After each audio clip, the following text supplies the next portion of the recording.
Hello there, this is James and you're watching tixeeLive. In today's program, we've got a fair bit to cover once again. And it's funny, again, when we were talking yesterday, the market was in a very different mood and it has changed its mood again because of a simple word beginning with I, which we'll get into later. But before we begin, don't forget these little programs are for educational purposes only and should no way whatsoever ever be taken as trading advice. I always suggest you do your own research and do your own diligence, and of course know the risks at hand before entering any trade. So let's start. Guess what has taken center stage once again? And that is right, that is inflation. It's all about inflation. By all means, today, we've had several key inflation announcements, CPI announcements, so of course it's about inflation. But yeah, like yesterday we were talking where the market had a bit more like a risk appetite and things were sort of like, on the move upwards.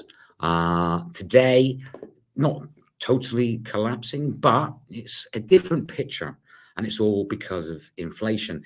The first announcement for inflation today, we already knew about it because I've been talking about it for the last couple of trading sessions, was of course the UK, the Consumer Price Index. And that came in at 9% versus 9.1% expected. That, in fact, means that inflation in the UK is at a 40-year high, is at the highest level since Margaret Thatcher was Prime Minister. And believe it or not, I can remember that. But yeah, it's 9.9%, so slightly under the expectation of 9.1. But remember, the Bank of England's target, do you remember what I said it was? It was 2%. So extremely, it's still a very, very high, very, very high number. And of course, that brings talk about, again, of interest rate hike. Interest rates being increased. And in fact, Deputy Governor Dave Ramsden did say, he's the Deputy Governor of the Bank of England, of course, he did say that they would have to look at raising rates further to control surging prices. So again, because of that interest rate coming at 9%, expectation next month, the Bank of England to do something. And don't forget, they raised rates to the highest level since 2009, only 2 weeks ago, along with the Fed raising their interest rates to the highest level since 2020. So yes, it's a lot of talk in the town. But let's have a quick look at how the cable is doing. Okay, British pound, US dollar, that is. So let's have a quick look at this. Let's pull it into small screen here. Okay, so this is the British pound. Now, if you remember yesterday, we were talking about it was on the move, mainly down because of some really good UK job data. We had a very good UK claimant count, unemployment, average earnings were higher as well. So it gave it a boost. Plus, we saw a little bit of dollar weakness yesterday. Dollar hasn't completely struck back, but we are seeing a bit of dollar strength. And on the back of that CPI, okay, this was the level we were watching yesterday. It was challenging 1.24959. The reason why that was a key level, remember, because we talked about it, was that was the level it held. It was challenged at and eventually broke on the back of Bank of England's base rate decision. So that was a key level. This is on a 4-hour chart. I'm now looking at, but go back to 1 hour. As you can see, it was challenged it, but then on the back of that CPI, it's come back down under pressure. It's slightly off the lows of the day. It's now currently trading at 1.24118, but the level of interest is really, like I say, it's now between these two levels, maybe finding a little bit of a support off the 50-day moving average. But like I said, as opposed to yesterday, we are seeing a little bit of dollar strength on the back of that CPI. Okay, but it wasn't just the Bank of England today with its CPI. This doesn't tend to be such a big market mover as much as the UK CPI, but EU had their own version of it. They actually call it the HICP I believe it is. I don't ask me how to pronounce it, but it's basically their consumer price index. So basically, it's the same thing. It measures the price of a basket of goods and the increase in prices like food, clothing, things like this.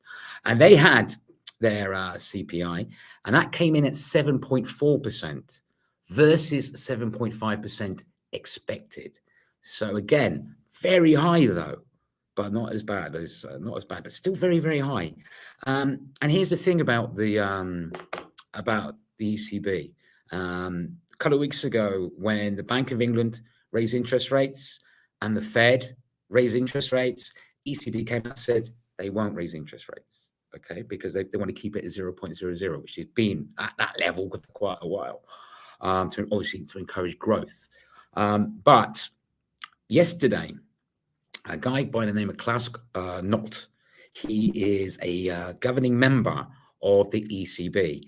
He said, and he's the first official to actually say this, he said that the possibility of raising rates by 0.5 is on the cards to control surging inflation if inflation worsens.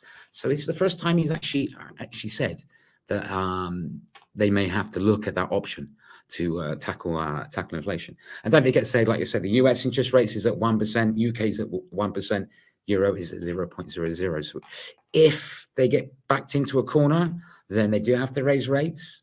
That's going to be something, because they haven't really talked about raising rates for a pretty long time. Let's have a quick look at the euro, how the euro got on. Let's bring this up again. Let's bring it up. This is the euro. Again, remember yesterday, euro was actually having quite a bullish momentum against the greenback, against the dollar. We were looking at this level around here, 105. It has sold off a little bit, not as dramatically as the British pound. It is still currently trading above the 200-day moving average, the 50 and the 100. And it is clearly finding a little bit of support off the 200-day moving average there. So around about a level of area of interest, keeping an eye on 1.04905. CADUSD as well is showing that it is possibly bouncing off and oversold. So slightly, it's not looking so dramatic like the pound. If you look at the pound again, it's dropped quite a fair bit. It's bounced back a bit, but the euro again not doing so great against the dollar like yesterday, but it's not over the top dramatic either. Okay, this again, it's all about inflation. It's all about inflation. It's all about you, inflation. Not just the Eurozone today. Canada, they had their CPI today as well. Not to be outdone. Canada had their CPI, and they announced it at 5.7% versus 5.4% expected. So higher than anticipated. So again, this is a global issue. The globe is suffering from this inflation crisis at the moment. So let's have a quick look at the CAD then, see how all the loonie, the US dollar, Canadian dollar, not an awful lot of action. Obviously, the US session will be kicking off properly in about 20 minutes. We might have a quick look at it around then. But the dollar is trading around 1.2821 against the Canadian dollar. The loonie, this pair is called. As you notice, this is on 1 hour again. The dollar against the CAD is still under both the 200 and the 100-day moving average. If you look at 4 hours, you can see a little bit of that. But on a 4 hour, it's trading under the 100, but it's trading above the 200 there. So again, it's fairly sideways if we looked at it really. A little bit of dollar strength, obviously dollar weakness, sorry, should I say there. But for now, it's sort of range changing a little bit on that. So obviously didn't really pay attention a lot to the CPI announcement. If you remember yesterday when we were having a bullish day, it was risk on yesterday. The market was feeling a bit more optimistic. They were moving their money into riskier assets.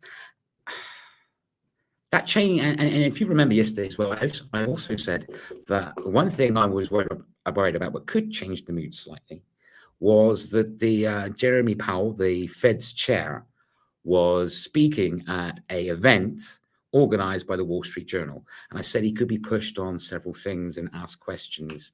And I wasn't lying that he was pushed questions, and he did change the tone of the market. I did say this might happen and to watch out for it. This is roughly what he said. He was probably one of the most hawkish presentations I've ever heard. Okay, and what he said was this: what we need to see is inflation coming down in a clear and convincing way. And if we're going to keep pushing, and we're going to keep pushing until we see that. If that involves moving past broadly understood levels of neutral, we won't hesitate at all to do that. This does sound like a man on a mission. It really does. In fact, he also said, prepare for pain. Prepare for pain. He's basically like trying to be the inflation terminator. The reason why, like I say, that this was extremely hawkish. Don't forget they raised interest rates about 2 weeks ago to the highest level, like I mentioned, since 2020, by saying that understood levels of neutral. Okay, we won't hesitate. Previously, the market saw him as only raising rates by 0.5 basis points. By him saying that he will not stop, and he will make it his mission to do it. The market's sort of now looking at it. Maybe he's going to increase it to 0.75%, or maybe even a whole basis point. So it's a very, very hawkish tone. And he does sound like a man on a mission against inflation. And this didn't help how the markets are feeling today. I did say to keep an eye out for it. Okay, but, people have asked me questions, okay? Obviously, we're tackling inflation. Inflation is not good for everybody, for Joe Public, because it makes it more expensive for things to buy. And raising interest rates has an impact because it costs more for individuals and for companies to borrow, obviously. So that is having an impact. And this is what the market is now worrying about, that if we are too aggressive, we're going to have a large economic slowdown because people can't borrow, so we can't afford to spend our money, and we can't afford to buy things anyway at the high price. But it's also going to start affecting companies, okay, which then, of course, profit margins, employment, and things like this. It all has a knock-on effect. So this is the really reason why a lot of people are fearing high inflation and this hawkish talks of Powell and things of this nature. King of the Hawks, that's what I've called him. And to give an example of this, to show this is, again, how the market is generally feeling offbeat today. And again, this is an impact of inflation and could be, raising interest rates will not help. But Target, which is the 8th largest retailer in the United States, has announced that its first quarterly profit has halved. And it's warned of bigger margin hit due to the rising fuel costs and freight costs. In fact, the share price is tumbled by about 24%. Okay, and this is just one of the retailers complaining of this issue we have. And like I say, it's the 8th largest. So if we have a quick look, again, let's have a quick look at Target. Obviously, it's not opened. This market opens in about 15 minutes. Okay, so currently, as it stands, it's trading around 214.24. So we need to keep a really close eye on this when the market opens, because I say Target will most likely be one of many very large retailers who will, start feeling the pinch, on this. And so this is the big problem again: high inflation, costs for companies, raising interest rates. Raise the cost of borrowing for us to do certain things. So this is the rock and the hard place that the central banks are in at the moment. But again, once again, inflation is talk of the town. So let's go back. Before we talk about key events, the other thing I want to have a quick look at, give you an update on gold, because we spoke about gold yesterday, as we always do. Gold again, remember we were talking yesterday, it was trying to push Again, yesterday we had dollar weakness, we had optimism, we had people buying riskier assets. Gold was not, was one of them. It was trading around 1,800 and was trying to break the 1,830 level mark. It hasn't broken that.